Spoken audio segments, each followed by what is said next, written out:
করেছে।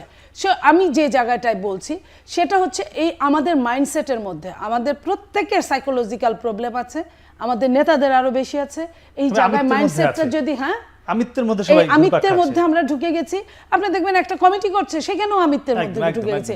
আবার আমি জামাতের কথা এখন বলি, জামাতকে আমি একটা সময় পছন্দ করতাম যে এরা কমিটি ভালো ফাইল টাইল দেখে করে, কিন্তু জামাতের যখন নেতা আমির যখন বলে আমাদের আর সেনাবাহিনীর মধ্যে পার্থক্য নাই, আপনি খেয়াল করেন সেনাবাহিনী নো দেশপ্রেমের কথা বলেন না, সেনাবাহিনীও কিন্তু উপর থেকে নিচ পর্যন্ত আইন মানতে বাধ্য, ওয়ার্ডার মানতে বাধ্য। সেনার প্রথম সিনিয়র কি বলল, ভুল না শুদ্ধ কিচ্ছু মানবে না, ফায়ার বলার সাথে সাথে ফায়ার করবে, সে ভুল হোক শুদ্ধ হোক। ওনাদের মধ্যেও তাই, এটাকেই সে মিন করছে। সো আমি এই জায়গাটায় আমি খুব আশাহত হই, বাংলাদেশের রাজনীতি যারা করে তারা কেন এত মেন্টালি, তারা কেন মৌলবাদের চরিত্র হবে? মৌলবাদের চরিত্রের তো জনগণ বাংলাদেশে না, বাংলাদেশের মানুষ অত্যন্ত ভালো মানুষ, যে কাউকে বিশ্বাস করে। আপনি দেখেন এই যে ছাত্রদেরকে বিশ্বাস করেছিল, ছাত্ররা কি সামনের কাতারে, ছাত্ররা কি ওইখানে শুধু যুদ্ধ করেছে? ছাত্রদের সঙ্গে তাদের বাবা মা যুদ্ধ করে না?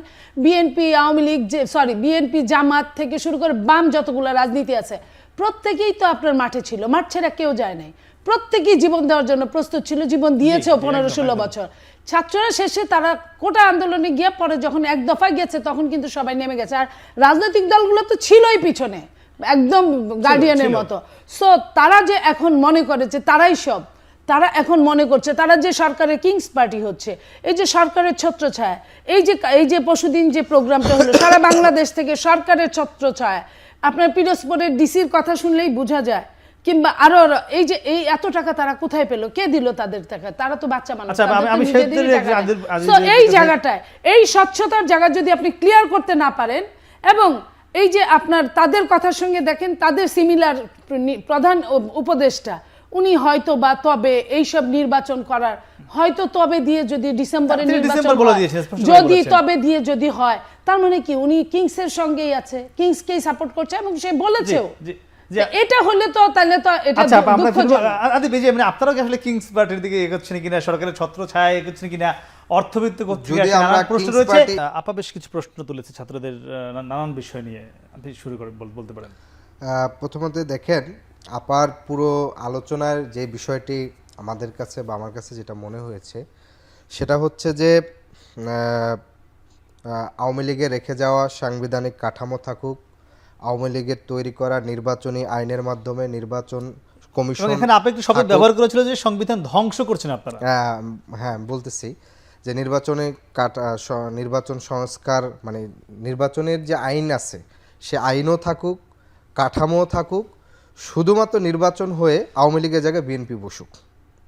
মানে পুরো বিষয়টা তো এরকমই, কারণ ন্যূনতম সংস্কার কতটুকু কি দরকার, যেমন তারা বলছে ন্যূনতম সংস্কার দরকার, অথচ নির্বাচন সংস্কার কমিশন দেওয়ার পূর্বেই মানে তারা কি সংস্কার চায় সেই সংস্কারের প্রস্তাবনা দেওয়ার পূর্বেই তারা হচ্ছে প্রেসার দিয়ে হচ্ছে নির্বাচন কমিশন তৈরি করে ফেলছে এবং নির্বাচন কমিশন তাদের কার্যক্রম শুরু করছে।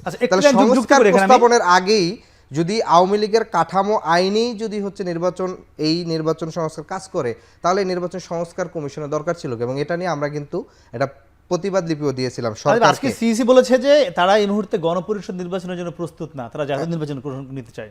আজকে বলেছেন এটা নির্বাচন কমিশন বলেছে। দ্বিতীয়ত বিষয় হচ্ছে আমরা যেটা দেখেছিলাম যে পূর্বে আওয়ামী লীগের যেটা বলতো যে এই মুহূর্তে সাংবিধানিক ধারাবাহিকতা আমাকে রক্ষা করতে হবে, সংবিধান আমাদের সর্বোচ্চ, সংবিধান ছাড়া রাষ্ট্র ব্যর্থ হয়ে যাবে, সংবিধান ছাড়া আমাদের দেশের কোনো 5ই আগস্টের আগে কেউ কি কখনো চিন্তা করছে যে এইভাবে যদি শেখ হাসিনা পালায়া যায় কিংবা অন্যরা পালায় যায় রাষ্ট্র কিভাবে চলবে? কল্পনা করতে পারে না। 1990 সালের আগে কোনো তত্ত্বাবধায়ক সরকার কোনো কিছু ছিল না। 3 জোট যখন মিলে একত্রিত হয়েছে সংবিধানের বাহিরে, কাঠামোর বাহিরে থেকে একটা নতুন পদ্ধতিতে তারা ঢুকে রাজনৈতিক ঐক্যমতের ভিত্তিতে হচ্ছে একটা তত্ত্বাবধায়ক সরকারে আসছে। ফলে আমরা যেটা মনে করি যে এই কাঠামোর মধ্যে রেখে মানে তার যে দৃষ্টিভঙ্গি যে শুধুমাত্র তিনি যেটা বলতেছেন যে সকল কিছু ঠিকঠাক, আওয়ামী লীগের জায়গায় বিএনপি আসুক, সকল কিছু ঠিক হয়ে যাবে। আবার বলছেন যে আপনারা সরকারের নানান সুবিধা নিয়ে আপনারা দল করছেন, না এইটা যদি সমাবেশ করছেন, না এটা হচ্ছে যে 10 সেকেন্ডে বলবেন। 10 সেকেন্ডে এটা না, আমরা কোনোভাবেই সরকারের সুবিধা নিয়ে করছি না, বরং সরকারি সুবিধা নিতে পারলে ভালো হতো, কারণ বিএনপি এভাবে সরকারি সুবিধা নিয়ে একটা দল প্রতিষ্ঠা করেছে, ক্যান্টনমেন্টের সুবিধা নিয়েছে, রাষ্ট্রীয় সুবিধা নিয়েছে, রাষ্ট্রপতির পদে থেকে একটা দলের চেয়ারম্যান হয়ে তিনি কমিটি করেছেন এবং তিনি ছাড়া বাকি সকলের সদস্য ছিলেন। কিন্তু আমাদের এখানে বরঞ্চ যে সরকার দলের প্রধান হয়েছে সে বরং সরকারি দলের পদ ছেড়ে আসে। ভাগ্য ভালো বিএনপির যে ডক্টর ইউনূস নিজে দলের চেয়ারম্যান হয়ে দল প্রতিষ্ঠা করেন না, এটা বিএনপির কৃতজ্ঞতা প্রকাশ করা উচিত ডক্টর ইউনূসের প্রতি। জি ফিরবো মাসুদ, আমরা আপনার কাছে ফিরতে যে আপনারা বলেছে এখন এই যুগে এসে মৌলবাদ আসলে চলে না, আর আবার আপনারা সেনাবাহিনীর মধ্যে আপনারা এটা খুব দুর্ভাগ্যজনক কথা যে বাংলাদেশ জামাত ইসলামী তো শুধুমাত্র মানুষের আদর্শের কথা মানে আমরা তুলে ধরি না, আমরা ইসলামের আদর্শের ভিত্তিটাকেই সামনে রাখি। সেখানে আমাদের 3টা ছোট ইস্যু আছে। একটা হচ্ছে যে পরামর্শের ভিত্তিতে এখানে কাজ হয়, সুতরাং এখানে কমান্ডিং স্টাইলে কাজ করার কোনো বিধান নাই এবং এখানে কোনো বসগিরির কোনো সুযোগ নাই, এটা সে একদম হায়ার লেভেল থেকে গ্রাসরুট লেভেল পর্যন্ত। দ্বিতীয় হচ্ছে যে এখানে যেটা হবে সেটা আমাদের চিন্তা এবং পরিশুদ্ধিতার একটা ব্যাপার আছে। চাইলে এখানে কেউ কালকে জয়েন করে পরশু কিছু হয়ে যেতে পারবে, কারণ এটা আপা নিজেই তার মানে কথার মধ্যে বলেছে যে এখানে একটা সিস্টেম আছে, এটা একটা ক্যাডার ভিত্তিক সংগঠন। সুতরাং এখানে চাইলে আপনি কাউকে ঢুকাই দেবেন, কাউকে চাইলে বের করে দেবেন, এটা হবে না। থার্ড হচ্ছে যে আমিরের জামাত যে কোশ্চেনটা মানে বা যে কথাটা তিনি বলেছেন সেটা হচ্ছে যে জামাতকে তিনি বোঝাতে চেয়েছেন যে আমরা দেশপ্রেমের সাথে আমাদের যে নেতৃবৃন্দকে হত্যা করা হয়েছে এটার মূল টার্গেট ছিল যে তারা সৎ, দক্ষ, যোগ্য এবং দেশপ্রেমিক ছিলেন।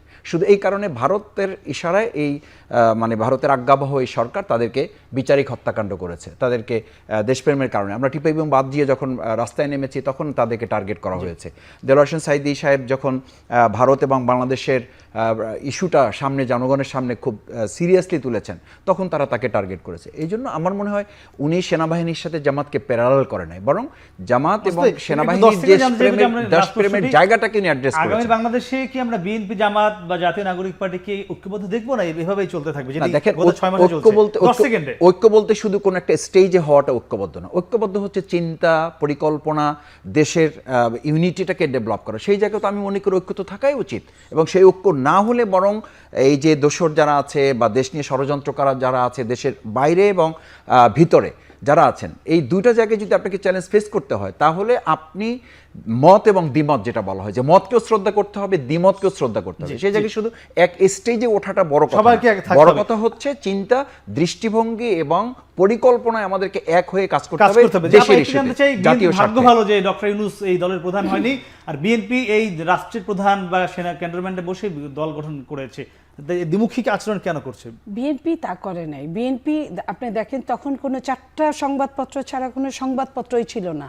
আপনি শেখ মুজিবের বাকশালের কথা ধরেন, ওই টাইমে শহীদ প্রেসিডেন্ট জিয়াউর রহমানের আগমন, এবং এটা কিন্তু সিপাহী জনতা তাদের মিছিল করে বের করে তাকে নিয়ে আসছে। ছাত্র জনতা বলবে, ছাত্র জনতা তো ওই আপনার ইসের মতো কি শ্রীকান্তের গল্পের মতো যে প্রথমে কিছুই জানে না, তাই যা বলে পরে যখন বুঝবে, জানবে, সময় হবে তখন তারা অন্যরকম কথা বলবে। নাহিদ যেটা ছেড়ে আসছে, আপনার নাহিদের জায়গাটায় যে মাহফুজ হয়েছে, মাহফুজের ভাই ছাত্রদল করতো মহসিন হলে, তার নাম মাহবুব আলম সম্ভবত, সে এখন এই এদের দলের যুগ্ম আহ্বায়ক হয়েছে। তাহলে আপনি বুঝেন যে আমি কলা খাই না, হ্যাঁ, তো এই অবস্থার মধ্যে পড়েছে তারা।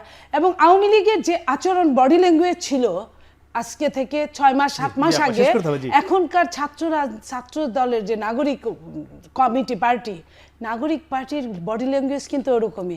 সরকারের ছত্রছায়ায় যেভাবে আওয়ামী লীগ কাজ করতো তারা ওইভাবে কাজ করে। ছাত্রলীগ থেকে অনেকে এসেছে, হ্যাঁ, এবং ছাত্রলীগ থেকে সার্জিসের বক্তৃতাগুলো যদি শুনেন যে শেখ মুজিবের কে বঙ্গবন্ধু বলতে বলতে মুখের ছাল উঠে গেছে, প্রধানমন্ত্রী শেখ হাসিনার সঙ্গে একবার দেখা করতে পারে জীবন ধন্য হয়ে গেছে। তো এইসব করে যখন যারা আসছে, আজকে সে শেখ হাসিনার ফাঁসি না হওয়া পর্যন্ত আবার সে ইলেকশন দিবে, এটা কিভাবে থাকবে? বিএনপি, জামাত বা জাতীয় যে নাগরিক পার্টি ঐক্যবদ্ধ থাকবেন কিনা? শোনেন, আমরা তো ঐক্যবদ্ধ থাকার জন্য দেখেন ওই দিন আমাদেরকে দাওয়াত দিয়েছে, আমরা কিন্তু তাদের ওইখানে গিয়েছি, নেতারা গিয়েছে, আমরা তো যাওয়ার জন্য এক পায়ে দাঁড়ানো, কারণ আমরা চাই যে ভালো কোনো দল প্রতিষ্ঠিত হোক বাংলাদেশে। নিশ্চয়ই নিশ্চয়ই আপনারা একসঙ্গে থাকবেন, আমরা সে প্রত্যাশা করছি।